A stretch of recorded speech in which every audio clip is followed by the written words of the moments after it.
Hello everyone, welcome to today's video on the CompTIA Security Plus SY0-601 practice questions and answers. Before I start, I'll just give a brief description of the CompTIA Security Plus certification. This is a global certification that validates the baseline skills that are necessary to perform certain core security functions and to pursue an IT security career.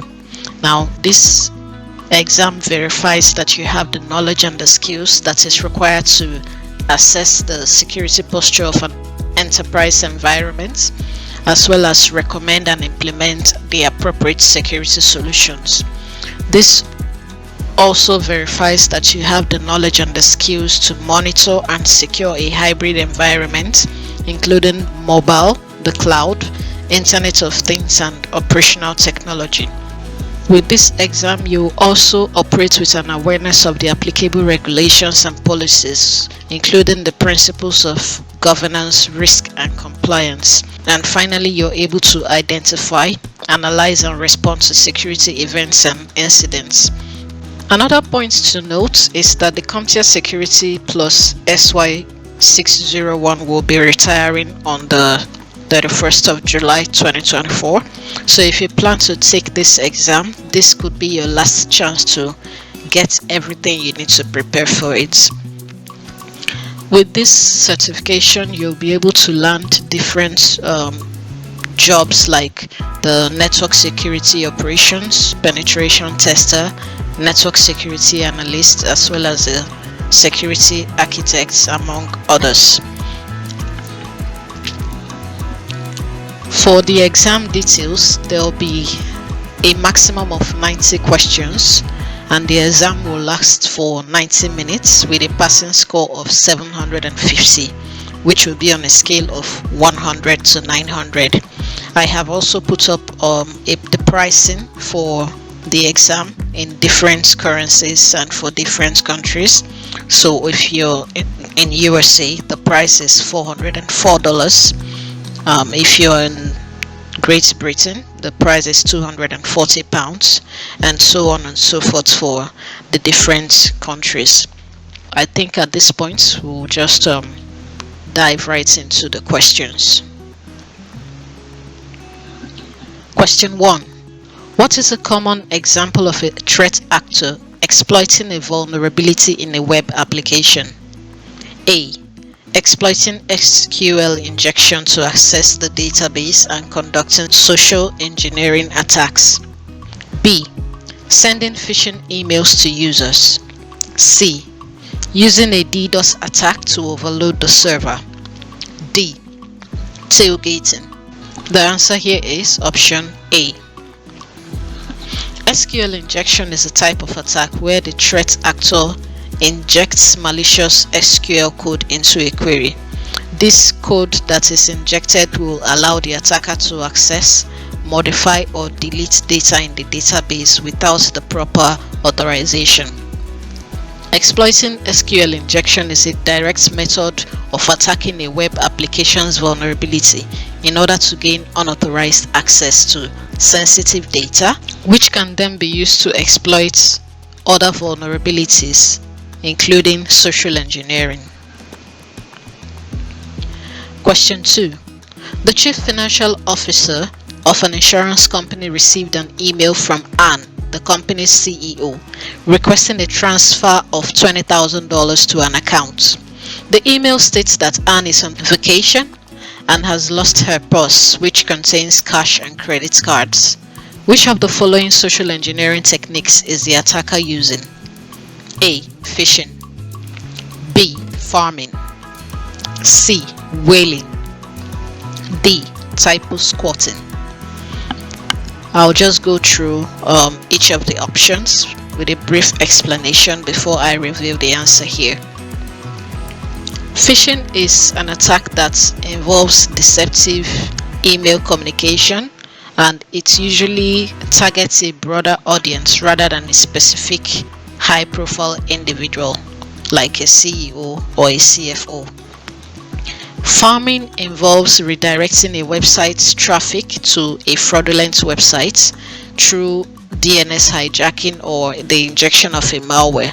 It does not actually involve impersonating high-profile individuals through email communication. Whaling, on the other hand, is a type of phishing attack that specifically targets high-profile individuals like CFOs and CEOs, as well as other executives within an organization.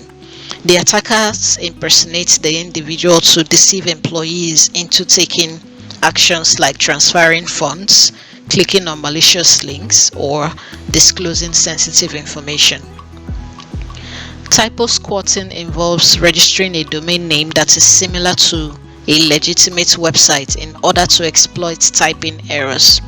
Now, for the scenario described, this is not relevant because it doesn't involve email impersonation. So the answer here would be option C.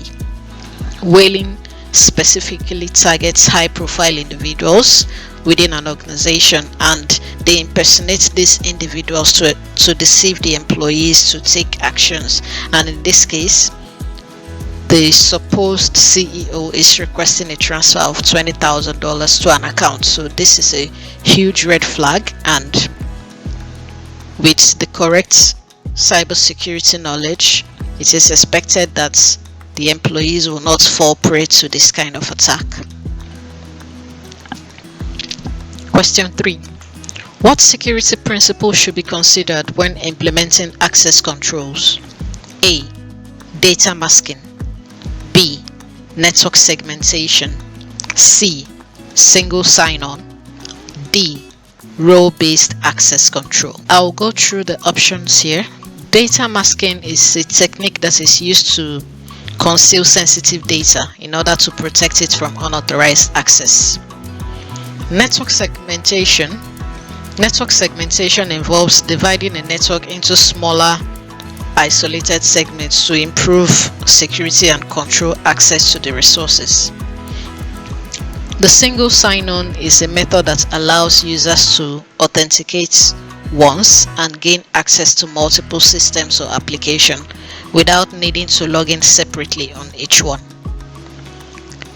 While the role-based access control is a security principle that involves the assigning of permissions to users based on their roles within an organization. So, with the question that is posed here, the correct answer would be option D, the role-based access control. It ensures that the users have access to only the resources and data that is necessary to perform their job functions, and this reduces the risk of unauthorized access as well as potential security breaches. Question 4. An organization has implemented a wireless network and would like the authentication to be done by a centralized server using certificates. Which of the following solutions would meet this requirement? A. PAP. B. CHAP. C. EAP. D. WPA2 pre-shared keys. The PAP or Password Authentication Protocol, this sends passwords in clear text and does not support certificate-based authentication. So this would be considered insecure for a wireless network. CHAP is a challenge response authentication protocol. However, it is commonly used for remote access connections and it does not support certificate-based authentication for wireless network. So this solution would not meet the requirements. EAP is an authentication framework that supports multiple authentication methods, including certificate-based authentication. When using the EAP with certificates, the wireless clients present their certificates to the centralized authentication server for verification, and this ensures secure and reliable authentication. The WPA2 pre-shared key uses a shared passphrase for authentication rather than certificates. So for this scenario, it will not meet the requirements. So the answer here is option C. The EAP is an authentication framework and it supports multiple authentication methods, including the certificate-based authentication. Question 5. A manufacturer creates a design for high security products that are required to be protected and controlled by government regulations. These designs are not accessible by corporate networks or the internet. Which of the following is the best solution to protect these designs? A. Faraday cage. B. An air gap. C. A DMZ. D. A shielded cable. While the Faraday cage in option A can block electromagnetic fields and prevent electronic eavesdropping, it does not prevent physical access to systems, so it doesn't ensure complete isolation from other networks. The air gap is a security measure that involves the isolation of a computer or a network from other networks, including the internet and corporate networks. This will also ensure that there is no electronic communication paths that can be exploited by hackers, thus providing the highest level of security for sensitive information. A DMZ, or demilitarized zone, is a network segment that acts as a buffer zone between a private network and untrusted external network, which is usually the internet. It is used to expose services to the outside while keeping the internal network secure. However, it is not the same as a complete isolation as required in the question. A shielded pair cable is used to protect against electromagnetic interference in data transmission, but it does not provide isolation from networks or physical access, so it is insufficient for protecting highly sensitive designs. So in this case, the correct answer to go by will be option B, an air gap. So an air gap is specifically designed to ensure that there is no possible network connectivity, and this thereby provides the best protection for the high security design in this given scenario. Question 6. What principle is central to governance, risk, and compliance framework? A. Optimizing network performance. B. Ensuring legal compliance. C.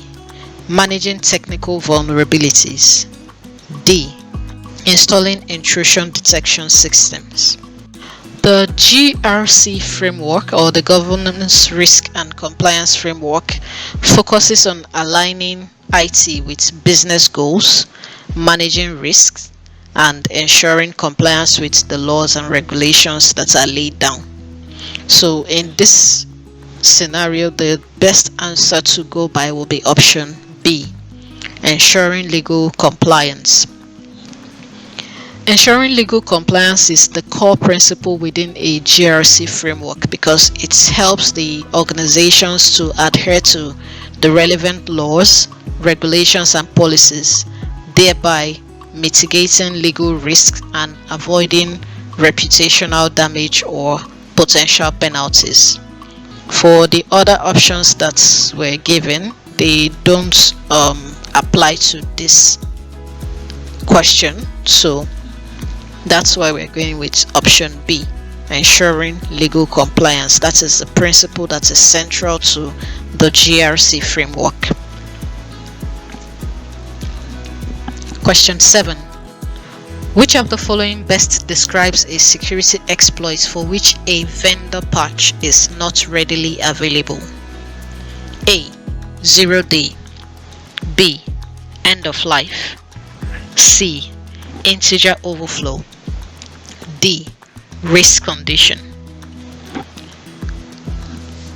A 0-day exploit is a vulnerability that is not yet known to the software vendor and there is no patch or fix available for it. End of life refers to a product that is no longer supported by the vendor, meaning that it will no longer receive updates updates, including security patches. For the integer overflow, it is a type of programming error where an operation results in a number that is larger than the maximum value that the variable can hold. This can lead to security vulnerabilities, but it does not specifically describe the availability of patches. Race condition is a type of bug that occurs when the timing of events causes an unintended behavior, and it could lead to potential vulnerabilities. Now, for each of these options, we need to choose the one that best describes a situation where a vendor patch is not available for a security exploit. The best option for this will be option A, the 0-day exploit. This is because the vendor is not aware of the vulnerabilities and they have 0 days to develop and release a patch to fix it. These types of exploits are really dangerous because they can be used by the attackers to compromise the system before that vulnerability is discovered and addressed by the vendor. Question 7. An organization has observed that domain names are being translated to false IP addresses and malicious websites. Which of the following can the organization implement to mitigate this attack? A. TLS. B. SSL. D. DNSEC. D. LDAPs. The correct answer here would be option C, and I'll explain briefly. For the first option, TLS, this is it provides encryption for data in transit to ensure secure communication over a network. Now, while this is important for securing connections, it does not address the authenticity and integrity of DNS responses.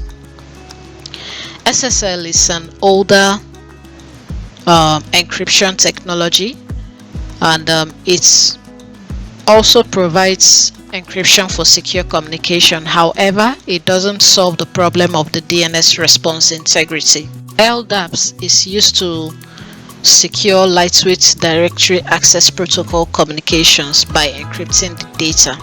However, it secures the directory services rather than the DNS. The DNSEC adds security by enabling DNS responses to be authenticated. The DNSEC is used to create a digital signature on the DNS zone files, and this ensures that all the requests must originate from the correct DNS server and not a false one. This helps to protect against attacks like DNS spoofing or cache poisoning. So that's why we're going with option C, DNSEC. Question 9. An organization wants to implement a third factor to an existing multi-factor authentication. The organization already uses a password and smart card. Which of the following would meet the organization's need for a third factor? A. PIN. B. Date of birth. C. TPM. D. Fingerprints. Now, from the question, we already have two factors, which are the password and the smart card. Now, remember that there are three factors for multi-factor authentication, which are something you know, something you have, and something you are. From the question, the organization already uses a password, which is something you know, and a smart card, which is something you have. The third factor should be something you are. So in this case, it's option A is PIN. This is something you know. The organization already has this. Option B is also something you know, date of birth. Option C is something you have, which is like a token system. Option D, fingerprints, is something you are. and this is the third factor in a multi-factor authentication. So we are going with option D, the fingerprints. The fingerprint provides the biometric authentication, and this serves as a strong third factor in addition to the password and the smart card. That's why we're going with option D. Question 10. When designing a secure network architecture, what is a common principle for reducing an attack surface? A. Enabling port forwarding. B. Using single-factor authentication. C. Implementing VLANs. D. Principle of least privilege. For option A, port forwarding actually increases the attack surface by exposing internal services to external networks, and this makes it easier for attackers to find and exploit vulnerabilities. Using single-factor authentication actually weakens security because it relies on only one method of authentication, and this makes it easier for attackers to gain unauthorized access. While VLANs can improve network segmentation and manage traffic more efficiently, they are not directly aimed at reducing the attack surface in the same way that minimizing permissions and access can. So the correct answer here would be option D. The principle of least privilege involves granting users and systems the minimum level of access that is necessary to perform their functions. Now, by limiting the access rights of the users, the potential pathways that attackers can exploit are reduced, and this goes a long way to minimize the attack surface. So, when designing a secure network architecture, the common principle for reducing an attack surface is the principle of least privilege. This brings us to the end of part 1 for this video. Don't forget to subscribe and hit the notification bell to watch new videos that will be coming up. Also, drop a comment if you found this useful and helpful towards your preparation for the exam, and don't forget to share so that others can benefit from this. Thank you very much, and see you in the next video.